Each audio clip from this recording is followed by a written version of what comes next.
trying to record some of this and just to get some of it over with, and phone calls and everything in the middle of it. It's chaos. It's hectic. All right, we're going to be on step 4 this week. And the principle behind step 4 is courage.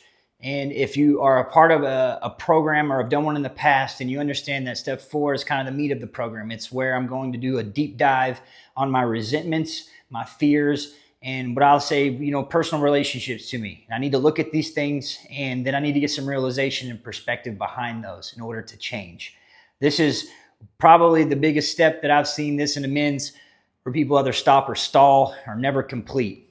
And it's because no one wants to look at themselves and in this depth or deep of a way in order to grow. It's uncomfortable. It creates depression at times and all that, but it's absolutely 100% necessary. Now, what I do find to be interesting is I don't think that everyone has to be required to do an extended form of inventory. I'll explain some of this later, and I'll try to get some things up on the screen to give you an example of that. And I'm going to try to talk through one here just to kind of show you the emotion that I feel like needs to be tied to it in order for me to really truly get it out there. Sometimes I'm way better verbally than I am if I'm just given some sort of format. There's extended inventory like I just mentioned, and that extended inventory was created later. So I just want to keep it simple. Let's just make it as simple as we possibly can. Get through some of this inventory and get some perspective, get a 5th step in the process of that. And then maybe we can go back and deep dive a little bit more if we want to. Again, simplicity is always the best. People that I find that have a hard time in the program are the overthinkers, the ones that need to answer the question why, the ones that are always constantly looking to pick things apart. I always say this and take it for what it is. The dumber that you are, the easier success that you'll have within it, because it's just the willingness kind of just comes with that. Okay, whatever. I don't have to overthink anything. It just kind of is what it is. I just found those people, and I'm not saying necessarily you're dumb. I'm just saying maybe I am saying you're dumb. I don't know. Maybe I'm saying that you just don't question as much as ordinary people. And I guess that's what you look at dumb as, because my dumb self will be like, I need to know why, what happened here, what was their thinking, and I'll just go so crazy trying to figure out all these little small things that don't even necessarily matter, that I'm missing the internal point of where I'm trying to get to, right? 4 is courage. We're talking about courage here. We could all use a little bit of that courage. It takes courage to dive deep into yourself. It takes courage to face some of the actions and the behaviors and the consequences of the past. It takes courage to look at some of the things that really bother us internally, especially, if you're a man and your values are rooted in picking yourself up by the bootstrap or whatnot, or not showing emotion, then, you're going to have a hard time with this, because I feel like we have to tap into something internal here for a true shift to take place. But we got to start somewhere. And in the resentment process, we're going to start with a resentment inventory, and then we're going to move on to fear, and then we're going to talk about relationships. Now, this is done in several different type of ways that you can go along with your sponsor. You can go along with how I've done it. I've done it every single way that you possibly could think of. And then over time, I was like, you know what? Let's look at this in the most simple way. Sometimes I can talk about it. Sometimes I'd rather just have a long, deep conversation. Sometimes I've even got myself a recorder and recorded the thoughts and the processes behind the actual resentment, how it has affected me, my feelings towards it. And then then I could listen to it and play it back. So whatever works for you, I encourage you to do that. Don't feel like it has to be a certain type of way. Now listen, courage is what I want to talk about, and I think it's important. Courage is one of those things that I feel like it bounces around, right? Where do I lack courage at in my life today? And sometimes I feel like, one of my biggest character defects of all is being a chameleon. I need people to like me. I need this group to like me over here when I'm in that group. And when I leave the room and go into another room, I need that group to like me too. And one of the biggest things that comes up in that process is gossip. And I'll never forget, I was sitting in a group one day, and a guy was just leading the group. And it's so simple. It's not even sound like that much to you, but a guy was leading the group, and he was talking about how deadly gossip is. And man, have I ever struggled to not participate in that stuff. And I see it all around today. And even from kind of stepping away from, what I was doing in the past, I'm seeing it even more so prevalent. I'm seeing transactional relationships and what that actually means and what it takes. And man, dude, courage is one of those things that once I feel like you gain a little bit of integrity inside of your life today. That it's one of those things it's painful, because standing up for what is right, having the courage to say no when everyone else is saying yes, having the courage to be in a room full of people who are constantly shit talking on someone else, and to be like, you know what, that's wrong. I'm not going to participate in that, and to step out knowing the backlash that's coming for you is wild. I love recovery. I love the community of recovery. I think it's one of the most beautiful communities that I've ever got to be a part of, but I also understand the toxicity that can come with that, especially like the business side of what that looks like. And I'm just being fully transparent with you here is I've found myself in the past being caught up in such a small bubble that my integrity felt like it was always intact because of the men that I was surrounded with and the work that I felt like I was bringing to the table every single day to try to put my energy into helping men recover, to help men sit through some of the darkness till they could see some light. But with that comes like a one size fits all mentality, and we were doing it the best way, and we're the only ones that are doing it right. And heck, can you believe that so-and-so over here, the way they're doing it, can you believe that he's stepping out of the pocket in order to introduce this? Like, can you believe that they're lying here? And it gets so absolutely toxic, and I become a person of gossip, and man, I don't want to be that way. And when you're in the middle of it and sucked into it, it's really tough to see anything but that, because again, the mission is the same.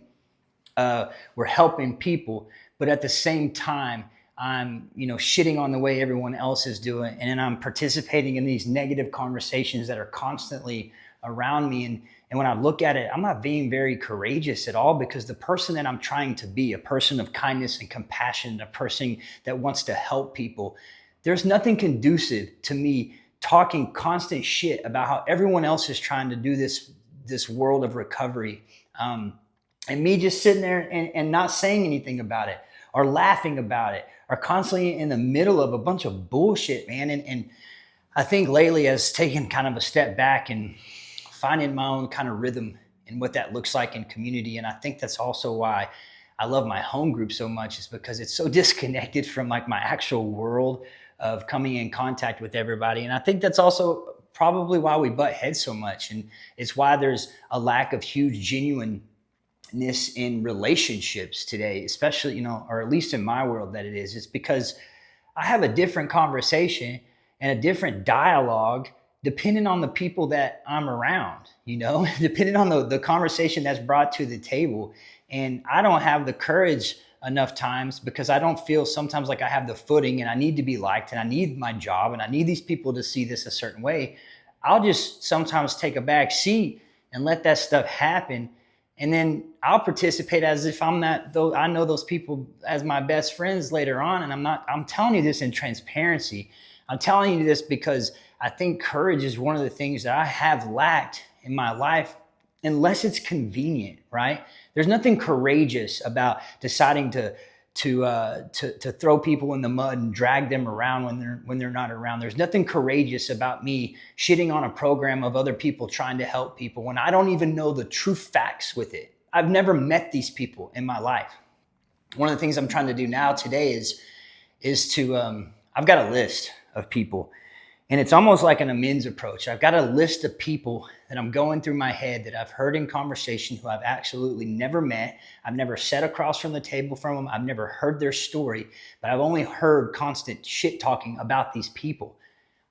Enough to where I would even participate in it, to where if I'm in somewhere else and this person's name gets brought up, I'm like, yeah, can you believe what they're doing in this? And that's just, it's crazy to me. It's not the person that I want to be today. My point is to say that I have not been very courageous, and I have not had very much integrity in my life when it comes to that part of it. Yeah, I don't use drugs and alcohol. And yes, I do pour a lot of energy into trying to help other people. And my integrity is intact when wanting to find and help someone in their family find freedom. I can stand on that every single day. But when it comes to being courageous and saying, you know what, I don't care if I lose my job over this. You know what, I don't care how they think of me or what they're going to think, but I'm going to do the right thing. And there's such a conflict with that, because just because you're doing the right thing doesn't mean everyone else is going to, right? I'm kind of fitting into a standard that's built by someone else, and it's dependent on who's running the rules and who set the mold at the time. My point is to say is I want to be courageous. I want to be a person that is not afraid to stand up for what is correct at all times. And I want to be a person that doesn't pass judgment on people until I get the full facts and I'm there to have my own experience with that person, because hell, I don't know what they're trying to do. And I don't understand what the true motives are. And for all I know, that person could be helping thousands of people behind the scenes. And unless I go and investigate myself, unless I get to sit across from that person and get to know that person, unless I have my own true personal experience with them, I'm going to be taking bits and pieces of different people's conversation. And I don't feel like that's very conducive or courageous at all. And the fact that I couldn't see that until stepping away, I feel like my intentions, my integrity, right, is convoluted. I feel like my integrity is wavered, and it's based off of something that doesn't necessarily have all the facts. There's a part in the big book. It talks about being contempt prior to investigation. And that's everything I'm talking about here. I know that's a long-winded story, but my point is I want us to be courageous people. I want us to be able to stand in the fire. I want us to be able to run towards the storm rather than away from it when everyone else is doing the same thing. I want us to have that God consciousness piece in our mind of like right and wrong, not only within our sobriety, not only when it comes to honesty, when we have a transactional event that helps us in the long run, but I'm talking about in normal day-to-day, everyday life, that when something gets brought up here and I know the truth in it, that I will stand on that I will back this person up when they are not available, that I will do what's right. And I feel like what comes with that is a lot of persecution. And I feel what comes with that is a lot of negativity.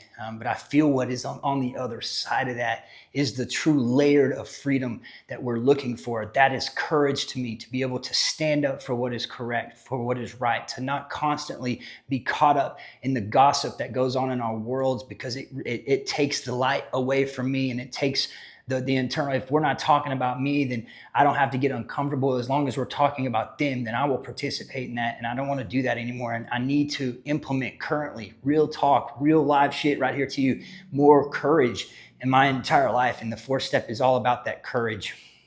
When you're early on in the process, it's going to take courage, obviously, to go through your past. It's going to take courage to build a case against some of these resentments.